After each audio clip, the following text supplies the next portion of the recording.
do you think? Good afternoon, and welcome to the talk by Dr. Michael Lynch. Dr. Lynch is an honorary fellow of Leicester University, and his talk today on Mao Zedong, from Mao Zedong to Xi Jinping, the return of the Chinese emperors, is a very timely topic. As we know, a couple of months ago, the 19th National Congress of the Communist Party took place in Beijing, and a lot of exciting things are unfolding as the new chapter unfolds.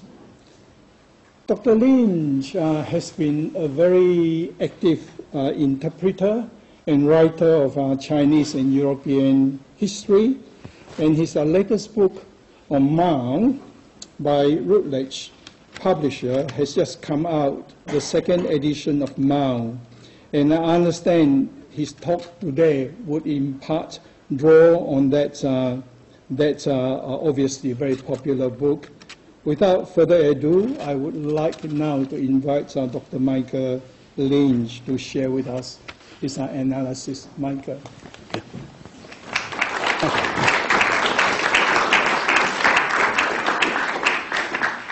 Thank you very much. Well, good afternoon, everybody. Thank you for coming out of term, as it were. I'd like to look at Mao and Xi Jinping, making comparisons between them. And as the good professor said, it's very timely because of the recent 19th Century Congress, where some very interesting and significant things were said both in regard to domestic and foreign affairs. If I could take you first on a little ride through aspects of Chinese history, simply to get the idea of the imperial system and the emperor's role individually in some degree of perspective, so that we can then make that point about whether they are the new emperors, whether Mao and Xi Jinping taken together represent a new imperial line. So let's go back to friend Confucius, one of the great minds of all periods of civilization, likened to Christ, to Socrates, to Muhammad, in terms of the impact that he had. And I would venture to think that of all the lasting philosophies of the ancient and indeed more recent world, Confucius is probably the most significant, largely because there's hardly any philosophy or major religion which doesn't in some way repeat or develop, or at least make reference, obliquely if not directly, to the Confucian lines of thought.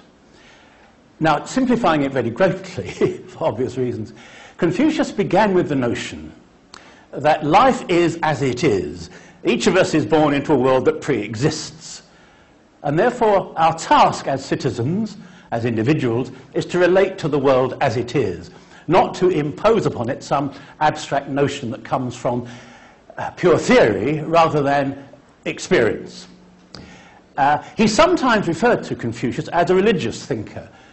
And one understands why that's said, but he would not himself have understood that reference, because he did say on a number of occasions that if there were a god or gods, we couldn't know about them because of the nature of godship and the nature of man, and therefore to think about them or spend a great deal of time deliberating upon their possible impact would be fruitless. And therefore we concentrate, he said, on what is now.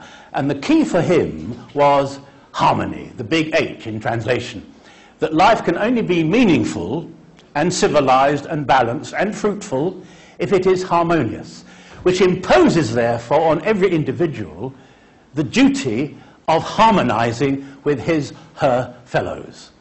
That's his starting point. Now it then goes into very many areas of philosophy, which we obviously won't go into today or attempt to go into, but I think there are a couple of points we could pick out. There's a notion that's sometimes summed up under the term Sangang, which is a three-line approach to society and to the role of individuals within society. And his first key one, which becomes so significant over the centuries afterwards, is that duty is owed to somebody above, not a god in this case, but to an authority which can be identified and understood. And the first line, of course, is the emperor must be obeyed because he has what the Chinese call, in a very clever piece of philosophy, he has the will of heaven upon his side. Or to put it more directly, the emperor is an expression of the will of heaven. Now, we have to be careful here, if we're translating, that heaven doesn't mean the place of paradise with singing angels and harps. It's a reference to a dialectic, a drive, a teleology that runs through history. It's going somewhere. Movement is the essence. If that is so, therefore, where is that movement going? And how is it to be understood? And perhaps how is it to be directed? And the Confucian notion is it's directed by those who know. And those who know are, by definition, in authority. By right. By historic right. If that authority is badly used, then that right is ended. And that right ceases to be the possession of the emperor or the parent or the local official, whoever is the dominant authority in the given context. His, her, their authority depends upon the right use of it, the correct use of authority.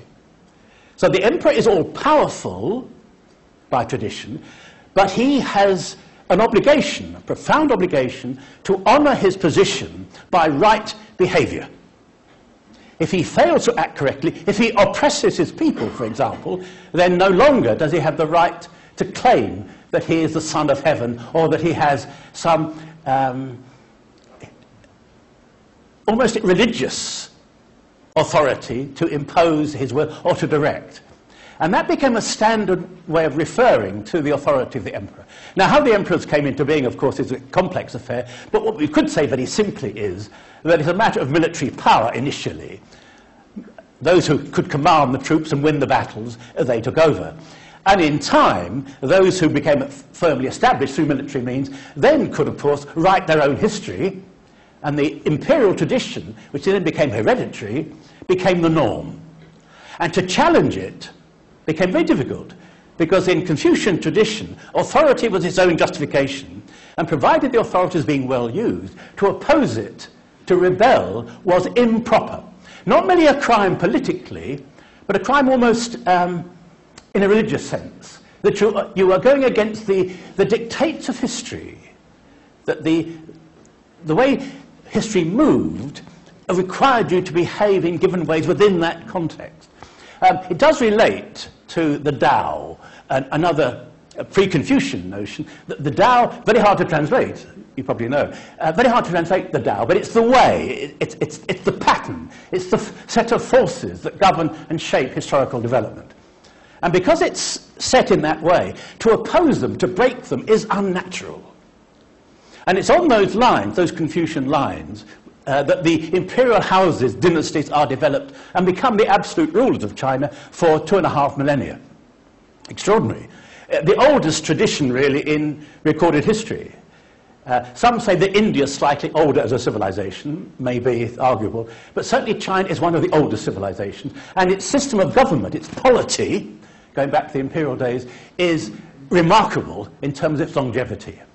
When we get to the 21st century, we are still debating whether that tradition is still operative. Is Xi Jinping actually an emperor now, in the way that we can understand the emperors of the previous dynasties? And that's a fascinating question to ask. The Chinese themselves, of course, are studying that issue very intently, because in Chinese historical terms, the imperial system has much to commend in terms of its moral worth. It could be criticized, of course, in particular areas, but the Chinese view, if I can differentiate between Chinese and Western, so outside, the Chinese view is the imperial system was a system that worked when properly directed, and the opposition to it was improper and normally led to disruption or chaos. And the one that's often quoted there, the extraordinary movement of the Taiping Rebellion of the middle years of the 19th century, where a colossal number of deaths, some have said 100 million Chinese killed each other in that extraordinary rising against the imperial system, which was eventually crushed by the imperial forces. But it's often quoted by modern Chinese scholars as an example of what happens, what degree of disruption and chaos you get if you challenge the central notion of imperial power. Well, let's trace it through, being very selective. By what we call the Dark Ages, in European history anyway, from the 8th century through about the 12th century, China had already developed in extraordinary ways. It had paper, writing paper. It had paper money. It had clocks. It had ships that could sail as far as the Arctic. And one of the extraordinary documents you can read in the 13th, 14th century is the travels of some of these very skilled sailors who took these ships, cleverly built ships, into far distant regions. And we know, we're pretty sure, they got as far as the Arctic. And there are suggestions they got as far as North America. That's disputed. But the degree of skill attached to that, regardless of where they actually went, is extraordinary when you compare it with the civilizations of a contemporary era. Which again is why, in Chinese tradition, it was very hard to think of the West, to think of Europe or other areas, in any way equal to the achievement that they themselves had advanced to. And the notion of, it's hard to translate a word for it, but the notion of barbarism, of course it's Greek in origin, but the Chinese had the equivalent term for those outside the Chinese culture. That they were barbarous because they lacked the degree of skill, the degree of development, the degree of understanding of nature and of philosophy that had given China this preeminence. Now, whatever you might say in challenge to that, and obviously culturally you could say, well, there's many points there you could argue over, but the view within China, right through, I'd say, broadly speaking, to the late 18th, 19th century, is that China was supreme. History was Sinocentric. The old maps of China, you see China in the middle and the rest radiate outside. And China, of course, the translation in Gore means the centre of the earth, centre of the world. Profound notion. And why it wasn't challenged is largely because China did not involve itself in the outside world. There are points of contact, certainly, there's some trade. But broadly speaking, there's no tradition, such as in Europe or parts of America, of development, of evolution. China remains detached, as much by its own choice as by circumstance. Now, that idea of being a supreme culture is very powerful, and it's a key, actually, to Chinese history that we look at in more detail now. When we get to the 19th century, Europe is expanding very rapidly, and the imperial expansion is the norm. France, Britain, Spain, Portugal, the great imperial powers of Europe, they have spread far and wide. And the growth of Europe, plus the industrialization that's beginning in the 18th century, gives Europe that idea of thrust, forward movement, the great entrepreneurial age. China's outside that. But when Britain and France in particular wanted to extend trade in their imperial ambitions, China was obviously a market they were looking for. And so they made demands on China to increase its minimal trade that already existed with the European powers. And there's a classic case in 1793, which illustrates this in a way. Lord Macartney, special ambassador sent from King George III to the Celestial Kingdom, to the court of the emperor, and the emperor was asked, please receive this legation, this mission, because it's in your interest. The emperor made the mission wait for some 30 to 40 days, and then said, eventually, yes, you may come and visit His Celestial Highness. And Lord Macartney walked in, it is said, recorded in both Chinese and English records, he walked in with his plumed hat, which he did take off, he was willing to do that, and he stood and looked at the emperor. You did not look at the emperor. You certainly didn't look him in the eye, and you didn't stand in his presence unless he gave you permission. So when Macartney in his full regalia stood there with his helmet under his arm, the Chinese waited for him to kowtow, the full length, down, nod your head 9 times. And Macartney stood there and waited. And eventually, Chinese officials said, you have to make obeisance to the emperor. You can't stand in his presence. You must kneel at least. And Macartney, it is said, replied, there are 2 beings I acknowledge as worthy of my kneeling. One is God, the other is my king. The talks did not go well after that point, because there was no give, there was no take. And they just thought, as an insult, the Chinese... So the emperor was used to tribute, and he thought at first, he was told by his courtiers, that the mission from King George III had come to bring tribute. He wrote a letter, or his clerk wrote a letter back to the king saying, thank you for the mission you sent, but really there's nothing you have that we want. wasn't technically true if you look at some of the needs that China had, is going to have, but you could see where it came from. How dare you send someone in some way to diminish our standing by regarding us as unequal? It couldn't be. Now, that's extraordinary, because 40 years later, China is forced by Western technology, both military and in terms of shipbuilding, it's forced to acknowledge Western supremacy, at least in that regard. Because what happens, complicated story, but let's simplify it again, the Opium Wars.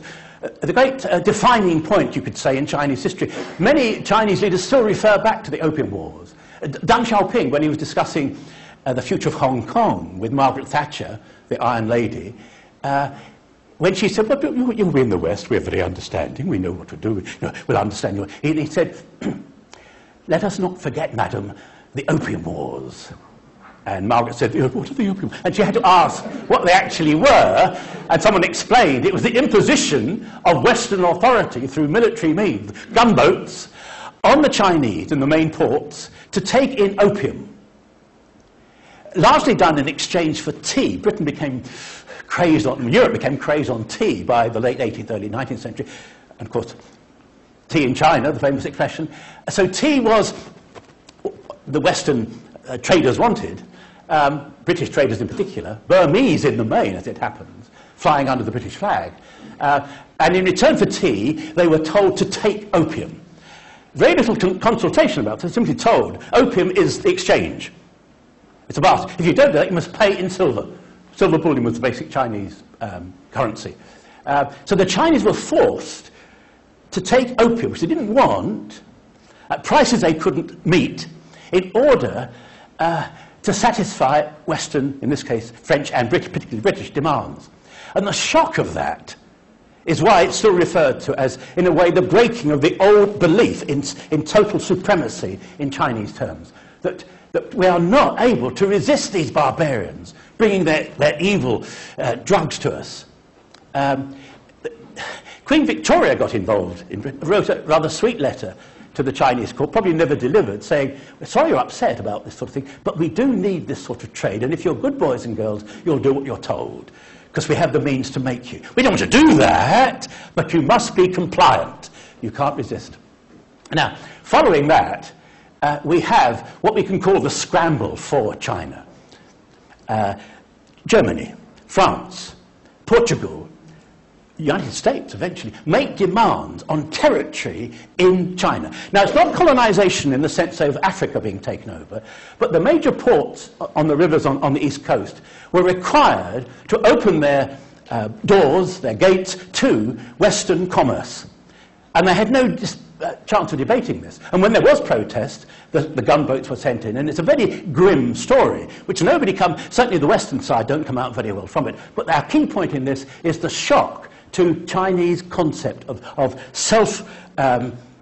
autonomy, of self-government, and of superiority in cultural matters. It clearly wasn't as obvious as that now. What happens, of course, is a very powerful nationalist movement develops. And by the turn of the century, China's making demands that the foreigners remove themselves. But the Chinese do not have the means to do that, technologically, militarily, and so they are still at the mercy of Western demands. The emperors, the Qing family, the last great dynasty, or the last dynasty in Chinese history, were looked upon by their subjects as the natural defenders of Chinese values. But the Qing proved incapable. It's one of those periods of Chinese history where the emperors were not of particularly high quality. And it's important, the personality issue there, we need to go into it. But the Qing did not govern well. More than that, they seemed to cooperate, collaborate with the Western oppressors. So by the 20th century, that's the tradition, that's the history that they lived through.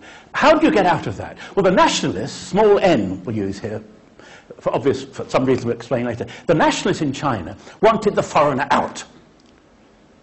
But how to achieve that? How to achieve that? Various attempts are made. We have the Boxer Rising, the turn of the century, that's crushed in terrible bloodshed. There was no way it appeared that China could redeem itself from foreign oppression. which is why you get extreme developments within Chinese politics. In fact, for the first time, you could say, you have politics coming into Chinese considerations.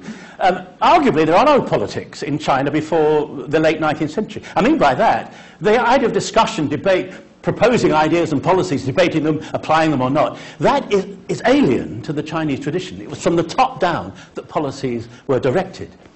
So could there not be, said the nationalists, a movement from below?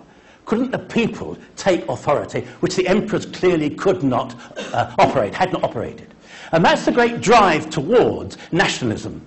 And here we could mention the two big parties that are formed out of this feeling of humiliation and frustration among the Chinese. One, the KMG, or the GMD, the Kuomintang, the People's Party, under the great Republican figure, Sun Yat-sen, who argued, fascinating for the Chinese, unless you adopt certain European ways, you cannot redeem yourself from European control. It's one of those paradoxes. And he said, we must have democracy. But he said, and I think it's important when we look at Xi Jinping later, democracy to us is not a Western notion of equality, person by person, cross on the paper vote. What we mean by democracy, said Sun, is collective recognition of our worth and our future and our hopes and dreams, etc. We must act as a body of people. It is a collective movement. Very much in keeping with that Oriental idea, the individual must subordinate himself to the collective, because the collective know more. They're wiser, because they're a collective. And so Sun pushes that idea of a national movement that will copy from Japan, the great enemy, of course, of China, copy from Japan and from European standards, but will apply them in a Chinese context.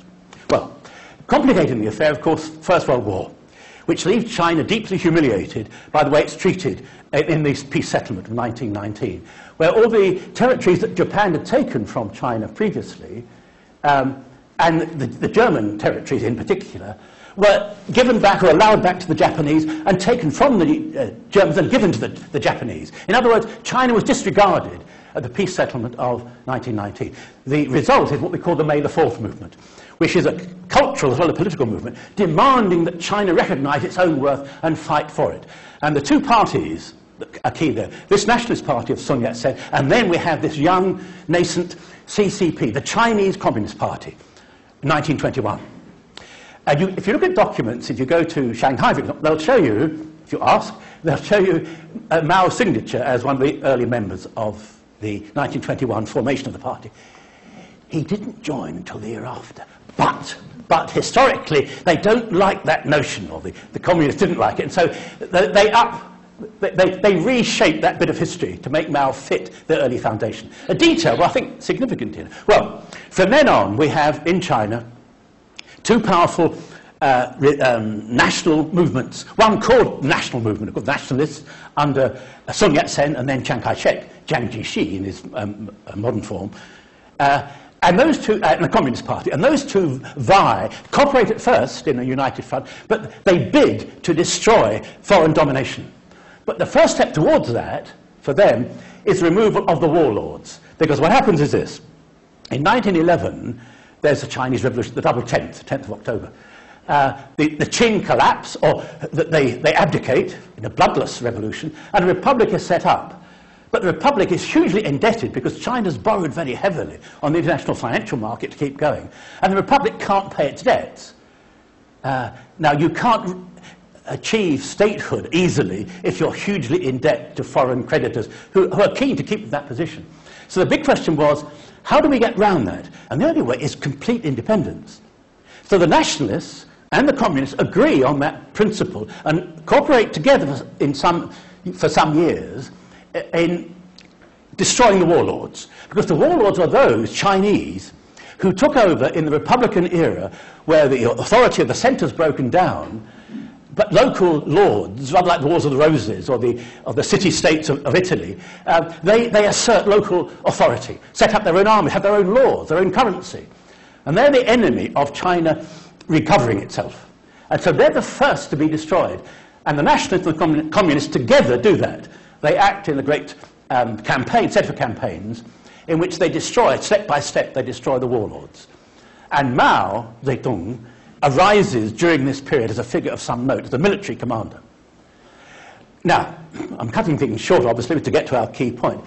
But given that, there was an expectation that the nationalists and the communists would continue their agreement, their alliance, in building a new China, once they defeated the warlords. But there we have an interesting individual, Chiang Kai-shek, Jiang Qixi, who had a deep hatred of communism. He'd studied in Moscow, he'd studied revolution in Moscow after 1918, and he came away from Moscow with this deep hatred of communism, rather than love of it. And he was determined to destroy Chinese communism. So in 1927, the White Terror, sometimes called, he turns on his previous allies and tries to crush them, and very nearly succeeds. Very nearly succeeds. It was touch and go. And indeed, had the communists in China followed the instruction of the Comintern, the International Agency for Communist Revolution, and the demands of the Kremlin, they would have been destroyed. But one or two individuals like Mao said, if we go down that path, that is suicide. And we're not, the blood of the martyrs is fine, but that destruction is not. So while he was prepared to believe that suffering was part of the process of development, he decides, Mao, he's not the only one, but he's a key one, that they will not follow the Comintern line, and they will struggle for a separate existence. And that is what follows for the next 10 years or so. The nationalists under Chiang Kai-shek trying to crush the communists, and the communists resisting in various parts of northern China. Complicating the affair, after 1931, the Japanese invade. They take Manchuria, and later on, of course, they invade fully in 1937. What the Chinese to do? Were they to fight the Japanese, or were they to fight each other? Chiang Kai-shek's view was, we fight each other. I mean by that, we get rid of the internal enemy first, and only then do we have the luxury of turning on the Japanese. And so the communists got a reputation for being the true resistors to Japanese aggression, whereas the nationalists under Chiang Kai-shek were prepared to collaborate or to give ground. It's more complex than I put it there, but that's the essential essence of it. By the late 30s, therefore, Japan is occupied, or is occupying much of China. The communists and the nationalists occasionally come together to resist in particular areas, but there's no love lost, and they are necessarily opposed to each other. Well, then we have the complication of the Second World War, Pearl Harbor and all that, which changes Chinese politics. And I'd say, it more than changes it, it made the West begin to understand China. Down to the late 30s, down to the Second World War, there were very few, if any, departments studying Chinese history, or language indeed, in Western universities, or American universities. They were shaken into the need to do that by the complications, as they saw it, of the war in the Far East, the Pacific War.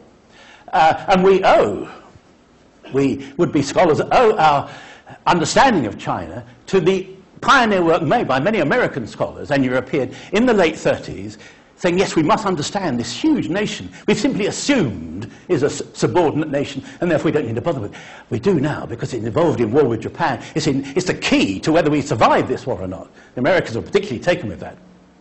So by 1945, what's happened is that the United States, coming into the war after Pearl Harbor in 41, becomes an ally of China. But which bit of China? The nationalists or the communists?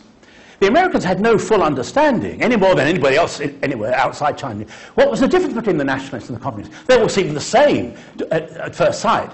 So the Americans, and one can't really blame them for this, they're fighting a war, they didn't really look into the subtleties of the Chinese differentiation between nationalists and China. And eventually the Americans back the nationalists. They could have backed the communists.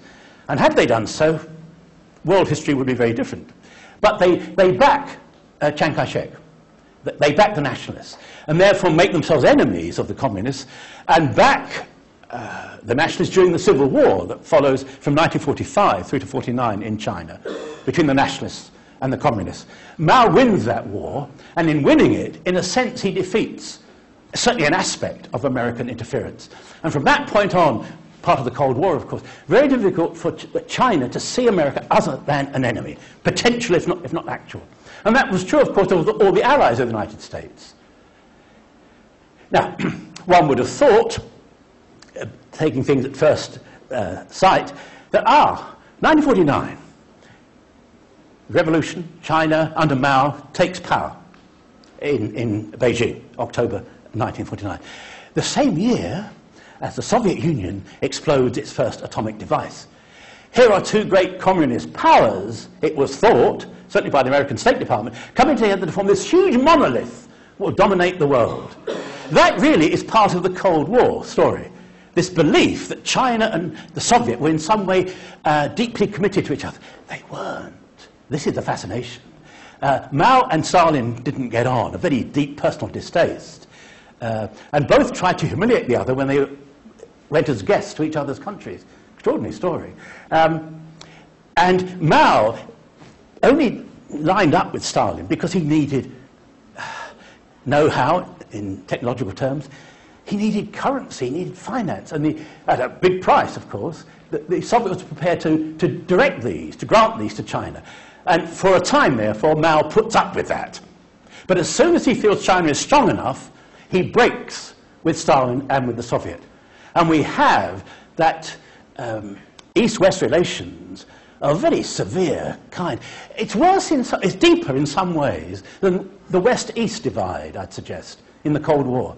China and the Soviet, for example, in 1969, the nadir of their relationship, turned their warheads across the Asian continent towards each other, rather than out facing the Western enemy. Why? Because they disagree fundamentally on what communism means and what the future of international socialism, they called it, means. So Mao and Stalin fall out over that. Stalin's successors, in the same way, cannot come to terms with Mao. And Mao becomes even more inward-looking, you could say, in regard to foreign affairs. He sees the outside world as barbarous and intent upon China's destruction. Now, outsiders could say, well, that's an exaggeration, that's paranoia almost. But one has to see it as China saw it, and in particular, how Mao saw it. So Mao leads his country in power from 1949 through to his death in 76, and it's essentially a defensive line that he takes. All his moves, you look at the foreign affairs in Chinese under Mao, they are defensive, essentially. They are taken with the idea in mind that we are vulnerable, that we are easily got at if the world combines against us. And there was always the fear on the part of both Stalin and then Mao that the West would combine with their natural enemy, which is each other. And therefore, there was no future except we do it the Chinese way. And Mao consistently said, he had done since the 1920s, we can only solve China's problems from within China.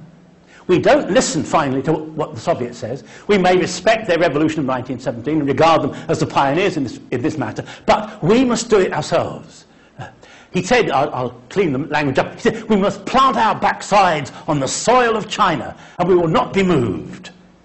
Mao was very given to rather coarse, peasant-like expressions, and we tend, when we translate them, to clean them up a little bit, depending on our audience. But he was committed to the idea that China could save itself, and only China could save itself. It couldn't rely upon the Soviet. It had to make its way in a bitter, hostile world of those who were opposed, because of the nature of capitalism, to the development and continuation of China itself. Now, that's looking at it in a sense from outside. Internally, of course, what goes on in Mao's time is the repression of the people, because conformity is the demand of the new communist state. Mao's view was, such are the internal contradictions and differences within our country, there's got to be absolute authority in our hands. Otherwise, we cannot have a proper, progressive, revolutionary China. It's not oppression for its own sake. It's not conformity for its own sake. It's to say we cannot have a true revolution of the kind that we want, which is through Marx and Lenin, but essentially it's Chinese. Remember the great prophets, Marx, Lenin, used to be Stalin, but crossed him out pretty quickly. Marx, Lenin, and Mao. Mao is the great final prophet. If it's not too blasphemous for anybody, it's not like Muhammad is seen by Muslims as the last great prophet in the great line that runs through Christ and so on, down to the 7th century with Muhammad himself. And that line in China was very powerfully argued, that we, Chinese, and Mao as our head, understand revolution, understand history, in a way that no other group, party, philosophy does. We are unique in that regard. Extraordinary claim. But it attaches, I would suggest, to that idea of supremacy that we related to in terms of China prior to its occupation by the West. We are a supreme people. We have a supreme culture. And Mao presses that, which is why he's able to interpret Marxism in his Chinese way. The big one, of course, if you're interested in philosophy or of revolution, revolution should not occur, not a Marxist one, unless you have a large proletariat who seized power. There was no proletariat of any size, anyway, in China in Mao's time. So what he does, very cleverly, it's a sort of philosophical sidestep, he says, the peasants are now honorary proletarians. We used to dismiss them, Trotsky dismissed them as the pack horse of civilization, but they are China. They are the revolution. The people are the revolution. The peasants are the revolution. It is an extraordinary revolution in itself in philosophical and ideological terms. But that is a line he takes, which is why he will not obey any missive from the Kremlin saying you must have an urban revolution before you can move to the final great stage, the proletarian. He said, no, we telescope them. We do not need to follow a clear, formal path as laid down by the Kremlin ideologues. We do it the Chinese way. And that's his great sense of self-determination. There are suggestions, read some of the books about him, that he became paranoid as he grew older, and that he lost touch with reality and became more and more fearful when he was at his most powerful. I don't know if you've ever studied this. There's a book came out 2005 that captured the imagination of the Western world, certainly of the British and American press, by Jun Chang and John Holliday, a joint biography of Mao. And it attacked him from the first page to the last and said he wanted an arid society with himself at the top, and there was no good in the man. He was a force of evil through and through. And then they quoted the obvious figures you can quote of the Cultural Revolution deaths, the deaths in the Great Famine of 1958-62. Of course, if you want to, and they did, those writers, you draw out the grim aspects of Mao's reign, Mao's government, and you say, this is why it was so corrupt, this is why it's so evil. Since that book appeared, one or two of us have tried to redress the balance somewhat. And a book came out in 2012 with the very striking title, Was Mao a Monster? And in which 14 of the great sinologists, the great scholars, studiers of China, they took that biography apart. I think academically, it won the day. But of course, most people, including politicians, take their lead from the books they've read or had recommended to them. And so the idea of Mao, the great evil figure, is the one I think that in the West, certainly in the American English-speaking areas, tends to be the norm. There are more subtleties attached to it than that. But I think we have to acknowledge that that was a very powerful book, that one that Jung Chang wrote, and she emphasized all the grim aspects. I think what you can say in defense of Mao's record, and one can't explain away millions of deaths, it's absurd, isn't it? And one has to accept the price of Mao's regime was a very heavy one in terms of human life and human worth. But we've got to understand his aim, his purpose, his drive. And I think we do, I would say, he was rational. You're fine right to say, well, it's so extreme, his methods, like the Cultural Revolution, that he must have been irrational when he initiated it. I think that's to misunderstand him. He thought it through. He may have been paranoid in the sense that he feared those around him, particularly his own party, by the late years of his life. But he did believe, we know this from various sources, he did believe China was still under threat. And the only way you get rid of a threat is by undermining or destroying it. And how do you do it? By a purity of approach. So that great climactic 10 years, the last decade of his life, 66 to 76, the Cultural Revolution, an amazing piece of history in itself, where he tried to stop the clock and say, the future does not start here, it ends here. How? Because we are going to confirm and consolidate what we've achieved so far. How do we do it? We get rid of all the backsliders, all the revisionists, all the doubters. We remove them because they do not have China's interests at heart. Now that essentially what the Cultural Revolution was about. An old man with Lear-like sense of mortality, realizing that when he went, those under him might change things. So the revolution he led, that Cultural Revolution, was meant to prevent that happening, to leave a permanent mark on Chinese civilization. Now, we'd say you can't do that. You can never leave permanent marks. But that was his aim. And it was an aim supported by the majority of those that we can judge. We tend to hear of the victims of their protests, yes, and the West took them up, of course. The émigrés, their works, their writings, their memories were built up. You very rarely heard the Maoist view outside China. Now, you could say it's partly Mao's fault for lack of good public relations in foreign affairs, but I think something we have to acknowledge, certainly if we're trying to study it as scholars, that Mao's side of things is never given full weight. Only the horror story is given. And you'll find comparison between Mao and Hitler and the Holocaust, which are very cheap bits of historical reference, it seems to me, because you've got dreaded death toll on both sides, therefore they equate. Well, you have to look at motivation. You could say, I suppose, if you were being very, very precise, well, Hitler killed people because of their race, whereas Mao is tried to destroy them because of what they think.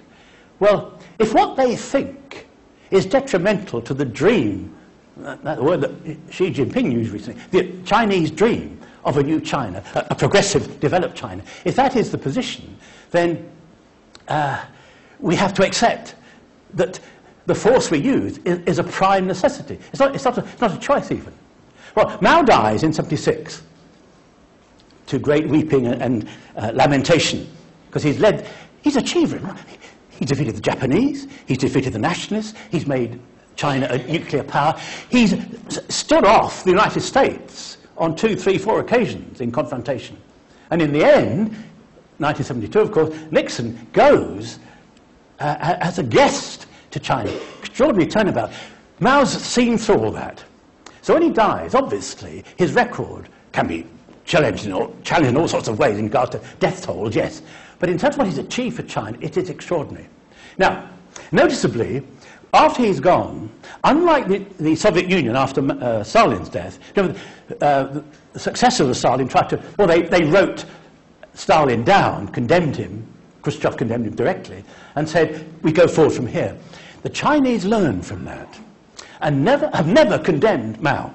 What they did, and it's a very clever piece of Chinese thinking, they said, Chairman Mao was 70% right and 30% wrong. And they never said which bits apply to the 70-30. So you're free to choose which bit to the right and wrong. It's a very clever formation mathematically.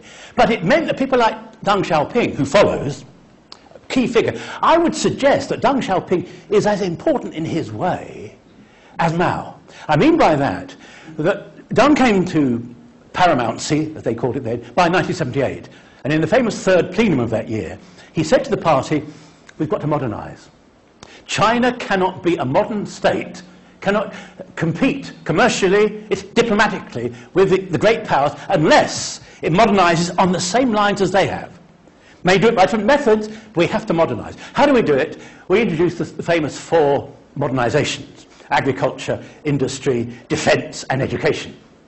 And his plan was that China modernizes by following policies of realism. And what he attacked, obliquely of course, was the Maoist idea that communism meant fair shares and egalitarianism. It does in theory, but Deng came to the understanding you can't run an economy if you start with the notion of egalitarianism. You've got to get resources first, then you can share them out.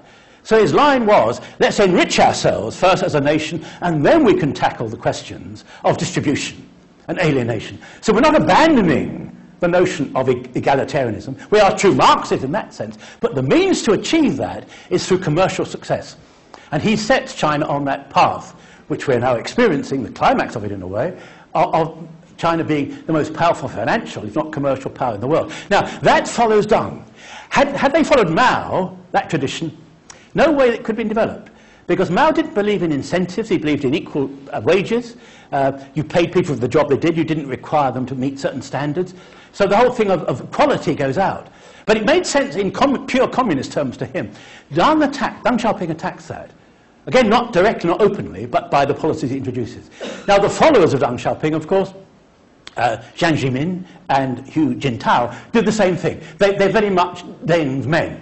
They might differ on certain aspects, but they follow him. So when we get to the end of the 19th century, beginning of the new millennia, China is on the way up in very significant ways, as all the figures of GDP growth and trade terms show. Now, the fascinating question then, this brings us to Xi Jinping. how was China to go forward politically, given that it had mastered most of the demands economically? Could it move towards some sort of democratic state? Did it make any sense? And I think the short answer is no, it doesn't in Chinese terms. The problem for all people outside China is to think in the Chinese way. Almost impossible. But I think we have to make the effort. What China wanted and wants under Xi Jinping is a progress that leaves the party in power. And we could say absolute power. Because whatever the economics of it, you can't have stability unless you have authority. We're going back to our emperors. Stability has to be maintained for a state to function. And stability means orders being obeyed. It means a hierarchy of authority. It can't be done any other way. Now, I've just quoted here, if you'll indulge me a moment, here are some of the things that Xi Jinping said in October at the party, the huge party gathering, where 2,300 delegates, with one exception, I think, voted for him to remain as president and chairman for the next 5 years, we think possibly for life in the way that he sees it. But here are some of the things, I think they're critical of these, and they express his modern Chinese thinking. First of all, he said, or he emphasized in his speech, it took hours, 65 pages, his speech, if you want to read it in detail. Anyway, I've picked out 9 key aspects which we can climax to, I think. On the PLA, the People's Liberation Army, he said, we have to have a strong army because we are under threat. It's straight Mao again, that. It's straight imperial view. We have to defend ourselves against the barbarians on the borders. And he says, quoting here directly in translation, a military is built to fight. Its first duty is to defend the Chinese population of 1.3 billion. That's the first commitment. Our army is not there simply as a defensive mechanism. It's there to fight if need be. Now, how you define defense there is crucial. But he sees, as Mao did, the world as potentially, if not actually, hostile. And therefore the army is critical. He doesn't mention there, of course, the internal aspect of the army suppressing internal risings, but the implication is there. Corruption is a biggie, isn't it? If you followed it at all, you know that Xi Jinping's consolidated his power by attacking corruption as a notion and by arresting, it's reckoned 200,000 people in some way are affected by this present policy of anti-corruption drive. Some say, some skeptics are, it's simply done to enforce his power. That's a possibility. But he certainly put it as a key aspect of his agenda. We rid China of internal corruption. We can't go forward unless we do that. And what he said is, corruption is the greatest threat that our party and country face. No place is out of bounds. No stone is left unturned. And no tolerance shown in the suppression of corruption. Powerful stuff. And who's corrupt? Well, Bo Xilai, we thought was a standard good Communist Party member, removed, he and his family dumped, because it seems Xi Jinping saw him as a potential rival. So corruption is one of those general terms that you can apply to anybody if you wish to remove them. And in power to do so, of course, the corruption charge sticks, because the law is politicized. And it has to be because it is proletarian law that's being applied. That's the notion. And therefore to accuse somebody is almost to prove their guilt. It's the old technique. And certainly he seems in the last year to have applied that. On religion, which I think is a fascinating one, he said, all religions in China must be Chinese in every aspect.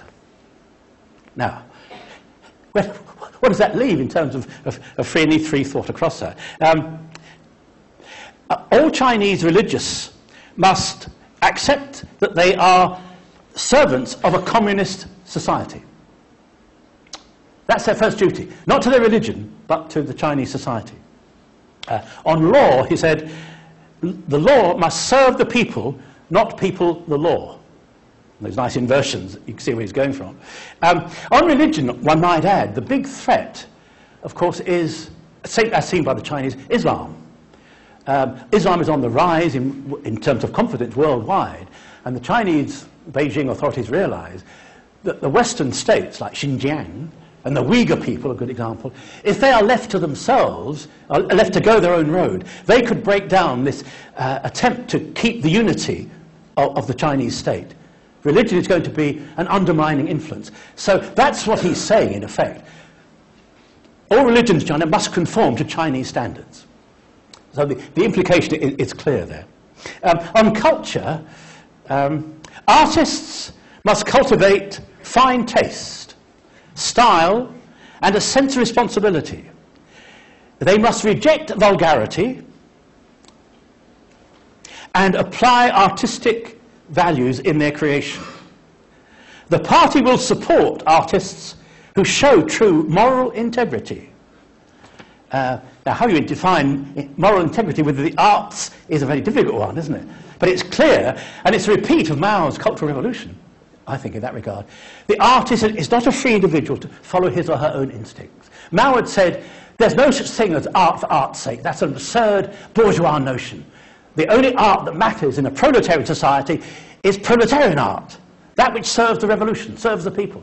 So the idea of a free expression, no, that's a Western bourgeois corruption. And it's in the Cultural Revolution, and Xi Jinping said the same thing, in effect, at the Congress.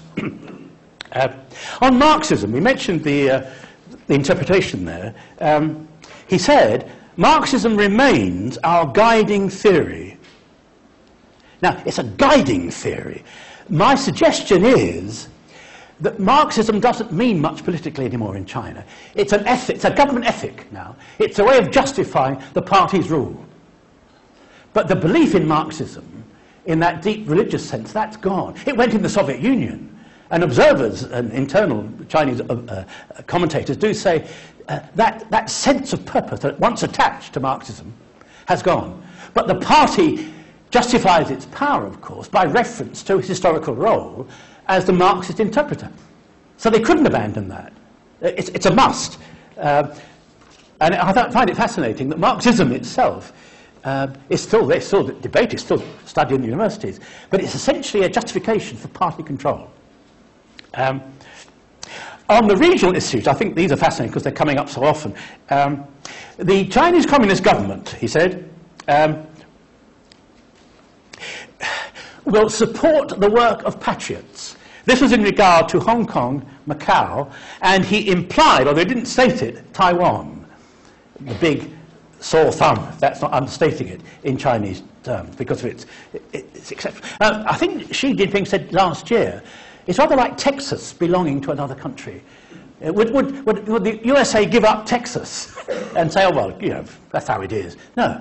He sees Taiwan as a sort of Texas. Or someone else said in a more homely way, it's like Suffolk in England. And you know, Suffolk, little county, well, not little in size, but small in population. You know, would you tolerate France controlling Suffolk, for example? Powerful notion. And again, we have to remind ourselves, I think, that Taiwan is not just an issue that you look at in the paper case. It means something. It's about Chinese integrity. It's about Chinese sovereignty. That's how deep it goes. If you look at if you're in China at all in the near future, you'll find that the cult of Xi Jinping is very powerfully developed. The posters that go up, the loudspeakers you still hear, the television programs, the underground, you'll see pictures of Xi Jinping. And it's normally associated with two words in Chinese, prosperity and democracy. As if in some way Xi Jinping represents that progressive force that's going to take China forward. I think time is right. I better pause there, hadn't I? Any questions? I'd be happy to respond to if I can. Yes, in the interest of time, keep your questions brief, please.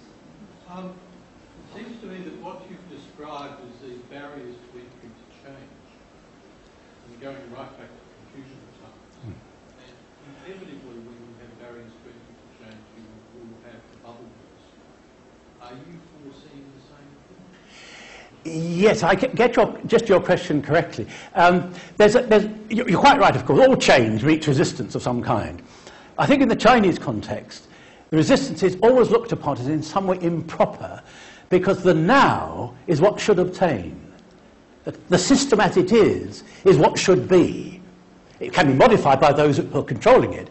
But to challenge it from outside or from underneath, in some way, is improper. A very hard concept if you're brought up on open democracy. But democracy, of course, can be interpreted in so many ways. And I've always sympathised with the Chinese view that it's not simply an individual matter. It may better be understood as a collective notion, democracy. And certainly not achievable, Mao said, in Chinese context without being a collective force. Couldn't be done by individual action. It's to do with the class concept as well, isn't it?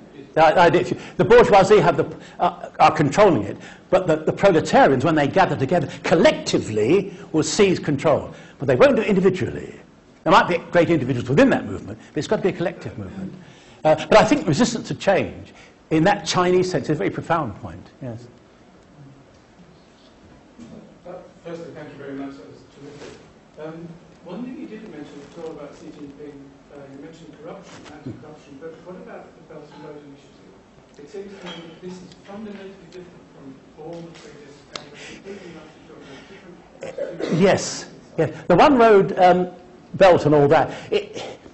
I'm not sure it's that different, is it? It's in terms of the scale of the expansion. And it involves agreements with other countries through which the roads are going to run. But that expansionist idea, it's tied in with Deng's idea, isn't it, that commerce is the key to our survival, to our prosperity.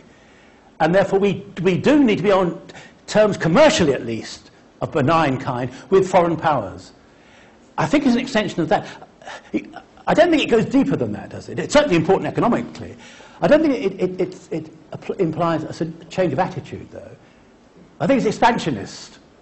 Now, the Chinese often say, with some justice, they've never been an empire, imperial system within, but not an expansionist empire territorially. They've never taken territory outside their own province, as it were, their own lands. And there's something in that. And this is where you may have a good point. If you look at the way China's moving into Africa commercially and industrially, that does seem something new, because they're planting they're extending not simply commerce, but ideas as well, as all imperial powers did. And some would define the new China as imperial in that sense. And if that is the case, if we accept that, one would expect there to be a cultural knock-on, and that Africa, for example, would start to be Sinified in some way. Yeah. So, very good point. Yeah. Thank you very much for your very informative talk. I've learned so much listening to you. I'd like to ask something which is a question within a question. This week there's been a lot of commentary, especially in the Australian, about political interference within the Australian democratic process. But what's also happened this week is that there has been a celebration of the yes vote in our culture, but also within our political process. And it's an interesting micro aspect that I haven't seen any commentary about. Would you look at people within the political process in China, looking at the Australian political process and our celebration of something that might be seen as a decadent aberration? You couldn't just give me a word on the yes vote. Well, the thing about the yes vote is that they celebrated it in the Parliament. And it would be something culturally that would be seen, I think, almost as an aberration, a decadent aberration, that we're celebrating something like this culturally. How do you think something like that would be? Same-gender marriage. Oh, sorry, I'm with you. Sorry. Yes, thank you. Yes. So all our parliamentarians yes. kissed each other and hugged because all of our homosexual people are going to get married. And if you were in a country like China, I think people would be looking at that and thinking, what are these people yes. doing? How would that be interpreted? Well, and within the context that this is actually time, there's been a lot of commentary about political interference. How would they be seeing us? Yeah, there's a natural conservatism, I think I'm entitled to say, about the Chinese. I don't think they get to this stage that you described there. And it's not an imposed conservatism in that regard. There's a strong moral sense, I think, in Chinese people in their family lives and their individual lives. It may change, of course, with modernization, who knows. I don't think they've yet reached the stage of questioning issues like that. It could happen, I'm not saying it can't. But I don't think there's a sensitivity there in the way that you describe in the Australian context. But within our Australian context, they're talking about political interference, and that our politicians are celebrating something like that. I see, yes, yes. So what do they think of us and our politicians at that point? Yeah. Through Mao's time into the present, government attempts to control what we might call moral issues have not been resisted. For example, Mao said at one time that he could see the family breaking up as a unit. He came back on that subsequently, and he thought, well, it's socially dangerous. But there wasn't much resistance to the idea. Similarly with collectivization under him, it made a huge difference to family life. But it was accepted, as far as we know, with little demur. I mean, there were protests here and there, but Chinese have traditionally obeyed the authority until things get desperate. There isn't the openness. Now, I'm not making it a critical point. It may be a valid social approach, but I don't think there's the same willingness on the part of the Chinese people and government to engage in that sort of Australian rejoicing that you mentioned, which I think is fascinating. But that is very Western, isn't it? It couldn't be more Western, I don't think. Yeah. A question in the front here and then one in the middle. Okay, thank you, Dr. Lynch. It's a fascinating, condensed, long-journey history. And my question is about popular power. So you compare Mao Zedong and Xi Jinping through the lens of Chinese history in terms of an emperor. And an emperor traditionally had a different sort of relationship with people, the subject.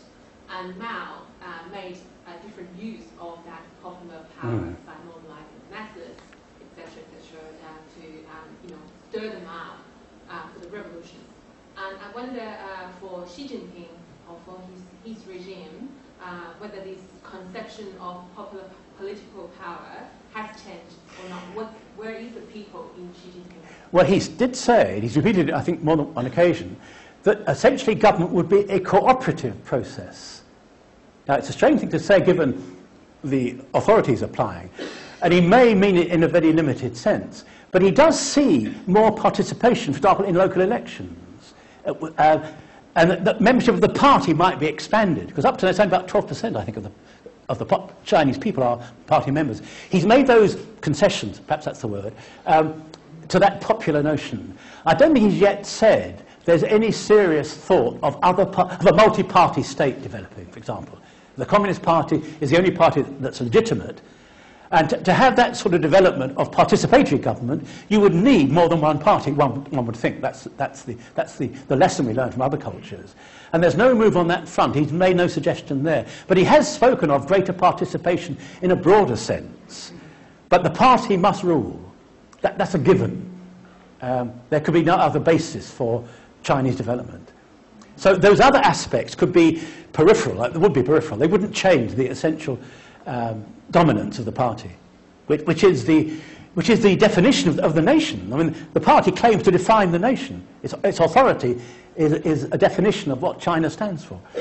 Do you think there's a fear of grassroots political... Oh, yes. Yes. Again, quoting the Chinese history, fear of popular risings is very, very basic, which is why they were crushed with such severity.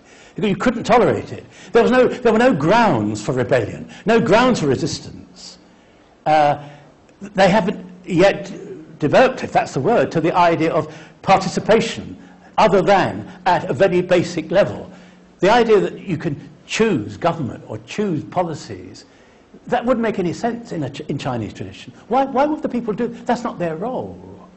And it's not a subordination of the people in a sense. It's simply recognizing, in Chinese terms, where people stand in relation to government, which is difficult to explain if you're talking democracy. And sometimes they use a word like democracy, but it's used in a very special sense. And I'd go back to Sun Yat-sen's idea, democracy is a collective rather than individual view. And therefore, anything offends the collective, individual rights must be subordinated, must be withdrawn. And I can't see that changing in the near future. There needs to be a huge revolution of the kind. And where would it come from? Where would resistance come from? I mean, the young of China, it seems to me, have bought into the system. Your future lies in being a party member, a party supporter. Chinese who come to the West, the ones that I've had experience with, they all say they want to go back and develop within the nation. They're not going back as rebels, carrying intrusive Western ideas, it seems to me. I don't know if your experience is different in that regard. We have time for one more question. Thank you for the lecture, particularly your comments on Confucianism, which I find really interesting. I'd like to go back to what you're saying about the Cultural Revolution.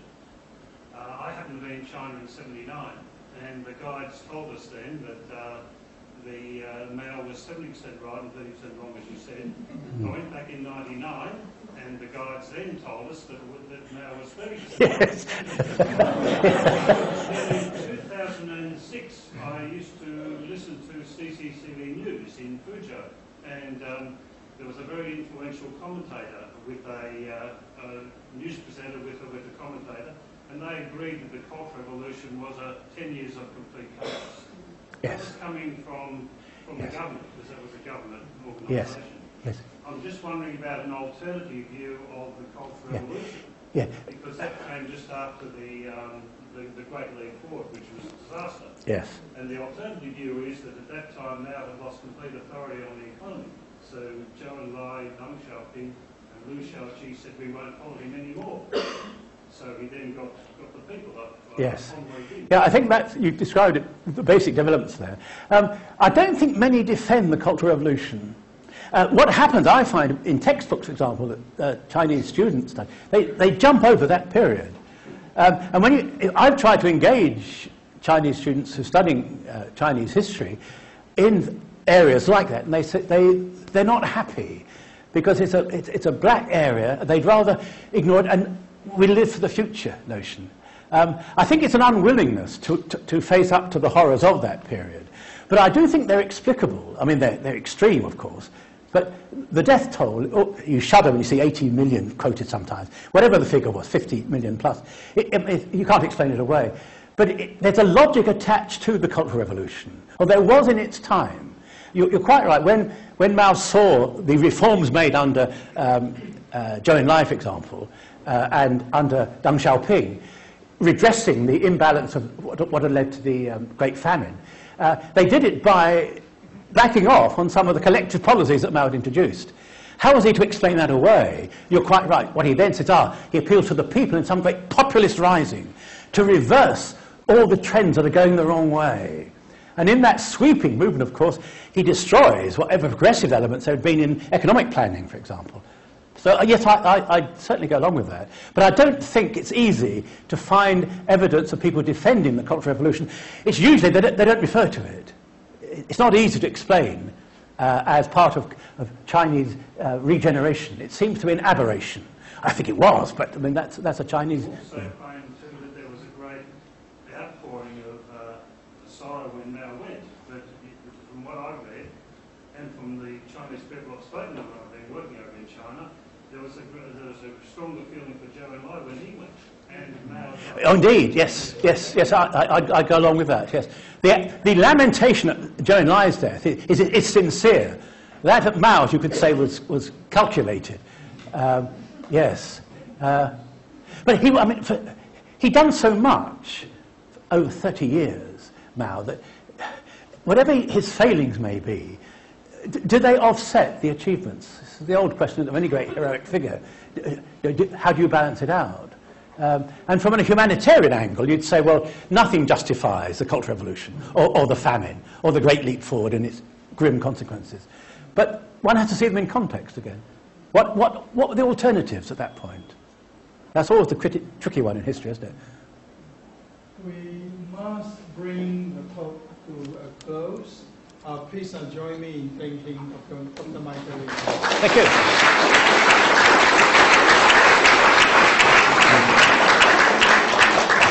Thank you very much. The timing all right, because I ran on a bit. Yes. I'll ask you one very quick question. Please. You mentioned about the Chinese looking inwards for much of its history. Do you think they learnt a lesson that was a mistake? And that some of this strategy about being, say, in Africa and other things are about getting... Interesting question. I still find them, I have to say this, I still find them really quite racist in their view of Africa and of other cultures, that they are not at our level. Okay. So when they do open out, as in Africa, I don't think it's the idea of in terms of equality. It's an exploitative process, it seems to me. But they realise from history that you needed to be able to look at it. I don't think they're giving ground on any idea of subordinating their cultural values No, I'm sure that's right. or lessening them in their claim. Yeah. Okay, thanks for your time. Thank you. Cheers. The Great Famine was not an idea that was really gone wrong. It was an actual whole philosophy that they took from the Russian, a really bad Yes. scientist Yes. who said you could train your plants to Bad science. very Lysenko and all that. Yeah, Yes. yeah. And then people, because they were frightened of Mao's reaction, pretended they were getting all these beautiful crops and moving stuff around to look as though that was overplanted, because they were fearful of Mao's reaction afterwards. And even when somebody came, humble look, saying like, maybe we really need to change this, it got... Yeah, you're put it taking in the net. what they call the worst case scenario. I know, but I mean, there's no excuse for Well, initially, 40 million people dying. Of course, and when of course. They've got, How can you claim it? when they've got silos of rice rotting. And they're And exporting you grain, can't- but yes. You yeah. cannot, No. you cannot... But that's the implementation of the policy. Mao's defence was, they've got it wrong, my officials got it wrong. The idea was sound, was perfect, but they didn't apply it in the right way. Well, they were applying what he was... Well, his argument was they weren't. Yes, because he didn't want to admit it was wrong. Of course. But you've got to allow for his view, I think. Well, There's no, it's not either or. It's not absolute, is it? Well, There was a lot of popular support for collectivisation in the early stages. And you're quite right, and it goes wrong. And then oppression, coercion are used, and that's never justifiable. But that's policy going wrong after it started. You could say, had it run in a humane way, could it have run in a humane way? well, they could have mastered... Not if you use crap science. Well, that's a failing of the implementation, isn't it? Yeah. Well, no. But you said we had to do this, and we in this way. The science was wrong to start with. They tried that in the Ukraine, and they Yeah, the Virgin Lands and all that. Yes. Well, I'm not defending it. I mean, it went wrong. Yeah. But I'm just trying to see it in its context. Yeah. That they had a huge food supply problem, huge production problem. How do you get around it? Collectivise. That makes sense at that level. Now, you're quite right. When it came to applying it, they got it all wrong. Yeah, But to collectivise... 6 months was a food basket and 10 million people died there. But if you could share resources through egalitarian policies, that is probably the best way forward. Now, you're quite right, they didn't do that when it came to it. No. But as an idea, you can see why it was the worked on idea, first. but it didn't work. And nobody told him it was wrong until it went wrong. Yeah. I mean, Liu Shaoxi and Deng Xiaoping then applied neo-capitalist methods to bring them back. But that's after the event. Yeah, but they were all frightened to react because he was being very... That's true. And he didn't want to be admit he was that's wrong. right. And I would blame, obviously, Mao himself, but also people like Zhou Enlai, who could have said, at the famous conference in Lushan in 1959, they gathered ostensibly to celebrate the great success of collectivization. What they were meeting was, where's it gone wrong? And Peng Duo said, I've travelled through Anhui province and I've seen people lying dead on the tracks. It isn't working, comrades. We must do something else. And he was hooted at, jeered at. Mao stood up and used... He was being negative. he used a clever formation of Chinese characters to use very derogatory terms about Peng Duo. And so the rest of the gathering condemned him. And Zhou Enlai was so upset because he knew the truth of it. He went into his hotel room and drank himself into a stupor for 3 days. He couldn't face telling the truth to Mao.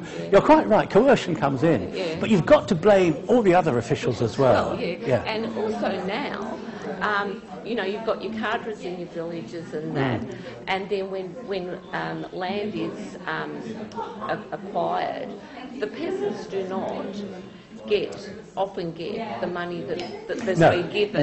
And then when they go and complain and go up to Beijing because they're all allowed to go up there, then they get put in jail. Yes, yeah. I mean... Oh, that's indefensible. But all I ever try to do is try and understand why it occurs in that way, rather than simply condemn it. And say, well, what else could they have done at that point? And if there aren't any alternatives, you're stuck with what they did and the grim consequences that follow. Yeah, but you feel sorry for them. I mean, right down the bottom because they're exploited. Of course. Communism, or the whatever it is now in China, which isn't really communism per se, it's supposedly for the peasants. If you think of the misery under the previous regime of Chiang Kai-shek. Oh, he was shocker. Yeah.